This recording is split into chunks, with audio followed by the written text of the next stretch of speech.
Okay, this is the inserting the Foley catheter. First, I want to verify my physician's order, gather my equipment, identify the patient, and verify any allergies. I'm going to wash my hands and put on clean gloves. I'm going to position my patient properly, which will be the dorsal recumbent position. For demonstration purposes, I'm using this doll on her legs. Doesn't bend, but you would bend at the knees and bend at the knees and pull the legs outward. Okay. And then I'm going to perform perineal care. Then I remove my gloves and wash my hands again. Okay. And I have my sterile package here. And I'm going to open it to the side. And I'm going to remove the label because I don't need it. And I'm going to use the bag as my trash bag. And keep in mind my patient is small, but I'm going to try to demonstrate this properly. But first, I want to open this away from me. Now we're going to rotate this away to open it away. Careful not to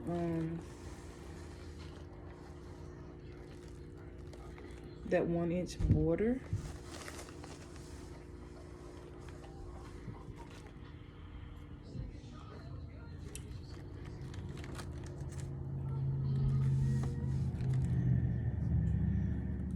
And then you want to move this away from you. Now I'm going to, using my 1-inch borders, I'm going to slide this down.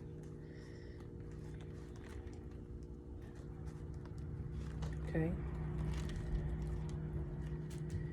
And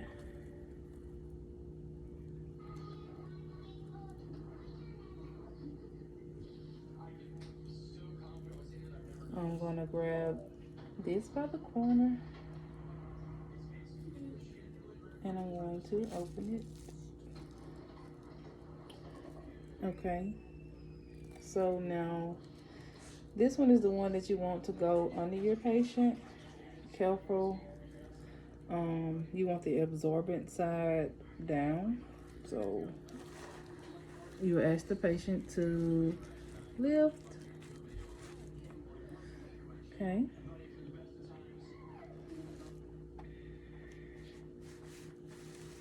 Oh, and this is moving.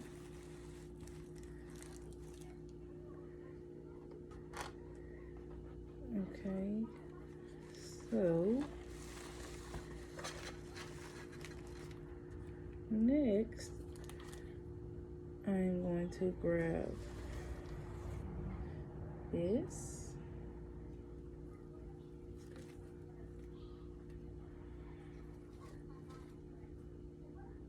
Open the corners only.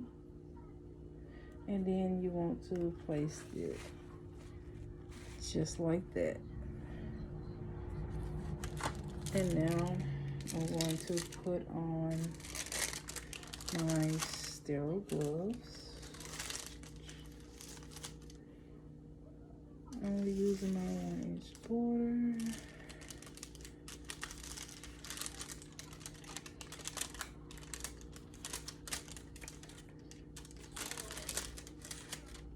Okay.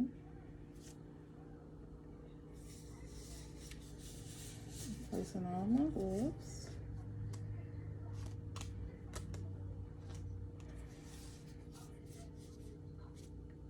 And you want to keep your gum out.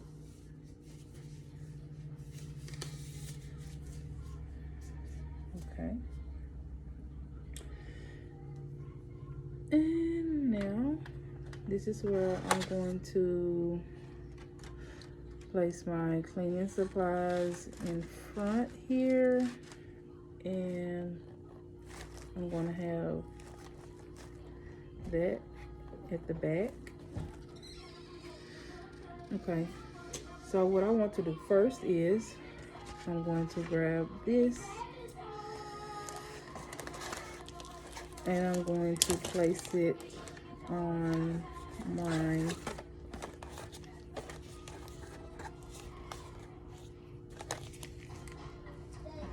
No, that's actually my lube. I'm going to grab my sterile 10 cc of sterile water, and I'm going to, can't really see here, but I'm going to take this off, but I'm going to be careful not to let it flop out. Kind of wrapping it up in my hand as I'm pulling it out. And long as it's sterile, I'm gonna dump this in my trash and not reaching over my sterile field. Okay, and I can sit this back in the container. I'm gonna sit this back in here. Careful not to let it flop out, but I'm going to place my 10 cc's of sterile water on the end of here, and because it's sterile, I'm going to sit it back in the box, and I'm going to open my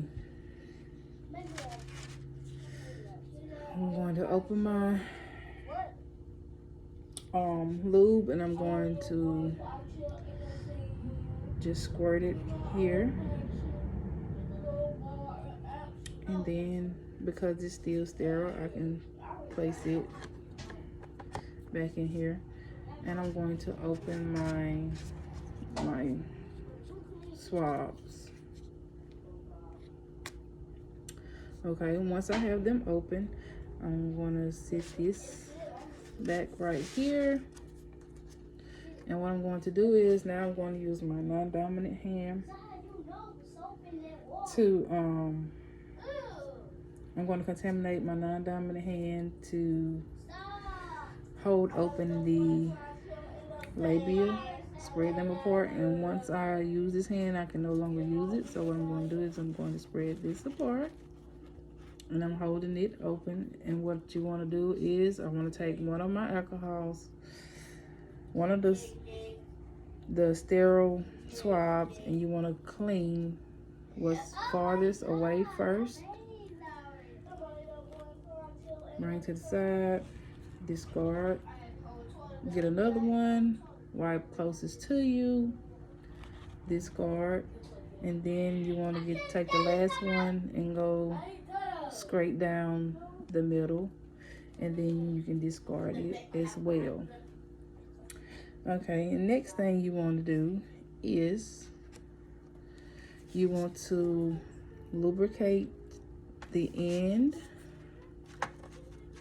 of your catheter, and what you want to do is you want to ask the patient to bear down, and that will help open the meatus, and you're going to insert a little at a time.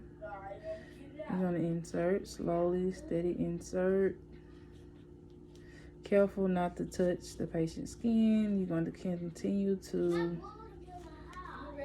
insert 1 to 2 inches, and once you get urine return, you want to insert another inch.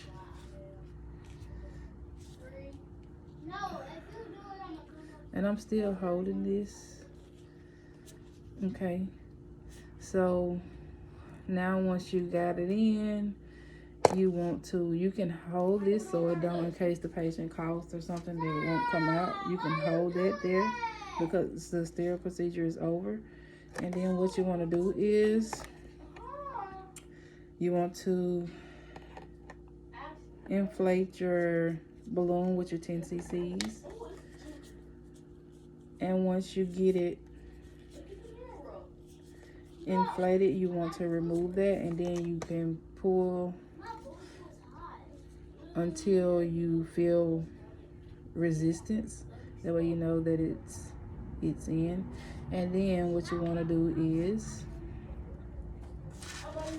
you want to tape this to the inside of the patient's leg, and then you want to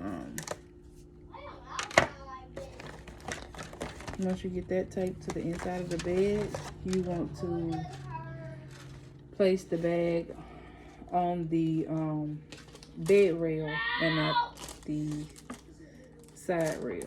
And when you taping this to the patient's leg, you want to tape it so that this, you can kind of do like a loop here. Tape it here, and that hangs down on the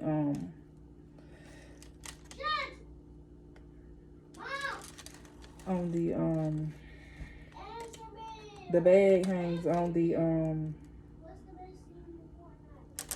the rail of the bed and not your side rail. Okay. And you want to leave slack to allow for movements. And females, you want to on the upper thigh, where I have it here. You want to make sure there's no kinks or anything in your line as it hangs. You want to make sure there's no kinks, and then you want to use this part and clamp it to the sheets. And you don't want to let the bag touch the floor. You don't want the bag to touch the floor. And then you want to record the time of catheterization, the size and the type of catheter used, the amount of urine removed, description of the urine using cocoa, and the patient's tolerance of the procedure. And then you want to clean everything up and place in the trash and document.